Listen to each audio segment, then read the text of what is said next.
Hey guys, कैसे हैं आप सब लोग। Welcome back to my channel Earth Mom Dehradun.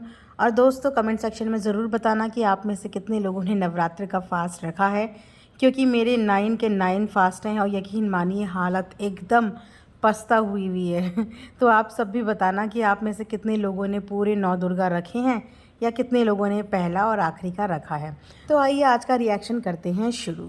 सो दोस्तों, जैसे कि आपने कल देखा ही होगा कि डरावना सेठ ने एक वीडियो डाली थी और वो वीडियो कुछ और नहीं, नवरात्र व्रत के ही रिलेटेड थी, जिसे देख के काफ़ी लोगों ने उन्हें कई तरीके के नेगेटिव कमेंट्स करे। ये जाके आप उनके चैनल के नीचे कमेंट बॉक्स में देख सकते हो। उन्होंने अपने उस व्लॉग में काफ़ी सारी चीज़ें ऐसी करी जिन्हें देख के उन्हें इम्प्रूवमेंट की ज़रूरत थी और लोगों ने उन्हें गाइडेंस के तौर पे भी समझाया। कोई किसी ने नाराज़गी भी दिखाई और काफ़ी लोगों ने इस बात पे रिएक्शन वीडियोस भी बनाए। तो आज डरावना सेठ की तरफ से एक रिएक्शन आया है। एक रिएक्शन क्या बोलेंगे, उन्होंने हंसी हंसी में मजाक में इस चीज़ को एक्सेप्ट किया है।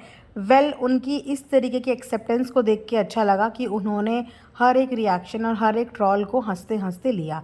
यही उनका एक्सपीरियंस दर्शाता है कि उन्हें इंडस्ट्री का इतने टाइम का एक्सपीरियंस हो चुका है और एक एक्सपीरियंस होल्डर को ना जीवन में बहुत सारी चीज़ों का सामना करना पड़ता है। ये छोटे मोटे रिएक्शंस, कपड़े कैसे पहने हैं, बिंदी क्यों नहीं लगाई या चुन्नी क्यों नहीं पहनी, ये तो उनके आगे बिल्कुल मामूली एक चींटी बराबर है, क्योंकि अपने स्ट्रगल डेज पे ये इससे कई ज़्यादा चीज़ें फेस कर चुके होते हैं। जितनी ग्लैमरस ये इंडस्ट्री स्क्रीन पे दिखती है ना, उससे कई ज़्यादा डार्क ये इंडस्ट्री इनसाइड से है। तो एक एक्टर बनने के बाद हर एक टीवी एक्टर को या हर एक बॉलीवुड एक्टर को इस तरीके का पेशेंस लेवल आ जाता है कि वो हर तरीके के नेगेटिव कमेंट्स या हर तरीके की नेगेटिविटी या जिन्हें सही शब्दों में ट्रॉलिंग कहें, इस चीज़ का सामना वो लोग कर लेते हैं। तो उसी तरीके से हंसते हंसते अपने ट्रॉलर्स को आज डरावना सेठ ने आंसर किया। सबसे पहले तो मैं आप सब लोगों को डिफ्रेंशिएट करना चाहूँगी कि ट्रॉल करना और रिएक्शन देना दोनों में ज़मीन आसमान का फ़र्क है। एक ट्रॉल करने वाला बंदा कभी भी लॉजिक्स पे बात नहीं करता। उसको अगर सामने वाले से हेट है तो वो उसकी किसी भी चीज़ को लेके उसे ट्रॉल करना शुरू कर देगा। वेदर उसके कपड़े कैसे हैं, वेदर उसका नखून तक कैसा है, इस बात पे भी वो ट्रॉल करना शुरू कर देगा।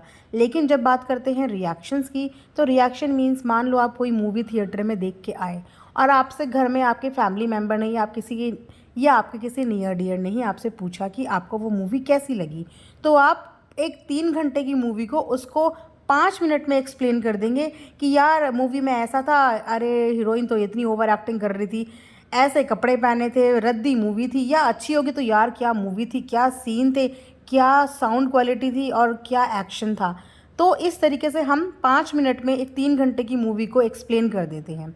वही सेम चीज़ एक रिएक्शन चैनल की होती है कि किसी भी व्लॉगर का 10-15 मिनट के व्लॉग को हम लोग अपने 5-7 मिनट के रिएक्शन में बताते हैं कि उस व्लॉग के अंदर ऐसी क्या चीज़ें थी, अपनी एनालिसिस। तो वो कभी भी ट्रॉलिंग के अंदर नहीं आती। और जिस तरीके की वो आज हरकतें कर रही थी, लिटरली लगता है लोगों ने उनको उनके ड्रेसिंग सेंस के लिए या उनको चुन्नी दुपट्टे बिंदी इन सब चीज़ों के लिए बोला है। और मैं ना कभी भी अपीयरेंस पे किसी की भी कमेंट नहीं करती कि सामने वाले ने कैसा पहना है, सामने वाले का बॉडी स्ट्रक्चर कैसा या सामने वाला कैसा दिखता है।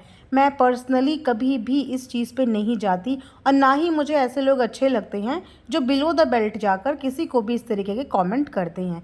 ये सब चीज़ें रिएक्शन के अंदर नहीं आती। आप किसी को भी इस चीज़ के लिए फोर्स नहीं कर सकते कि वो किस तरीके के कपड़े पहने या वो किस तरीके से रहे। हर बंदा अपने कंफर्ट जोन के अकॉर्डिंग ही रहता है और उसे रहना भी चाहिए। हालांकि ये डरावना से थोड़ी सी ओवर एक्टिंग करती हुई नज़र ज़रूर आई, क्योंकि इतना ज़्यादा ओवर रिएक्ट करने की ज़रूरत नहीं थी। ये बिंदी, चूड़ी, सूट, ये तो उनके लिए एक छोटी सी आम बात हो जानी चाहिए अब तक, क्योंकि इससे बड़े बड़े एलिगेशंस इनफैक्ट मीडिया वालों ने उनके ऊपर लगाए हैं।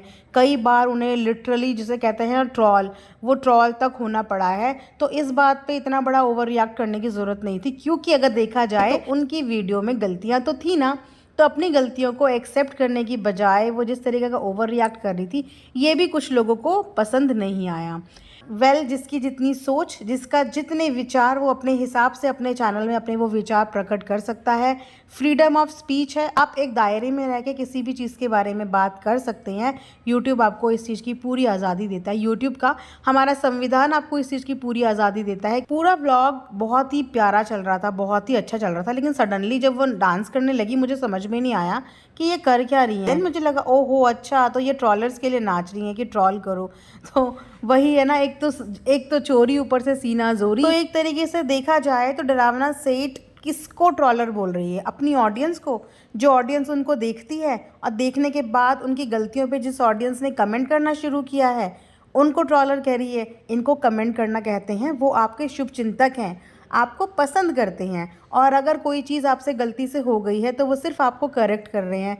तो इस चीज़ को पॉजिटिवली लेना चाहिए, ये नहीं कि इस चीज़ पे स्टबर्न बन के ढीठ बन के बैठ जाओ। चलो एक चीज़ होती है कि नादानी में हमें इस चीज़ की नॉलेज नहीं है, हमने जाने अनजाने कोई चीज़ कर ली, लेकिन जब किसी चीज़ की नॉलेज आपको मिल गई है और आपको पता है कि अगर मैं यहाँ से यहाँ को जाऊँगा तो मुझे चोट लग सकती है, तो हम उस रास्ते क्यों जाएंगे? तो ये तो ढीठपना हो गया कि कल सब लोगों ने समझाया, काफ़ी सारी चीज़ें इनके कमेंट सेक्शन में समझाई कि पूजा करते हुए सर खाली नहीं रखते, माता रानी को सिंक में नहीं नहलाते, और भी कई सारी चीज़ें जिसको जितनी नॉलेज थी उसके अनुसार सब ने इनको समझाया। लेकिन मुझे लगता है कि समझने की बजाय इन्होंने समझाने वालों को अपना ट्रॉलर ही समझ लिया और आज नाचती गाती भी नजर आई। वेल, अदर देन पूजा, किसी के कपड़ों या किसी के अपीयरेंस पे कभी भी कमेंट नहीं करना चाहिए, एंड मैं भी इस चीज़ को सपोर्ट नहीं करती। सो ये था आज का एक रिएक्शन। आई होप आप लोगों को पसंद आया होगा। लाइक शेयर सब्सक्राइब ज़रूर करें, and thanks for watching earth Mom Dehradun.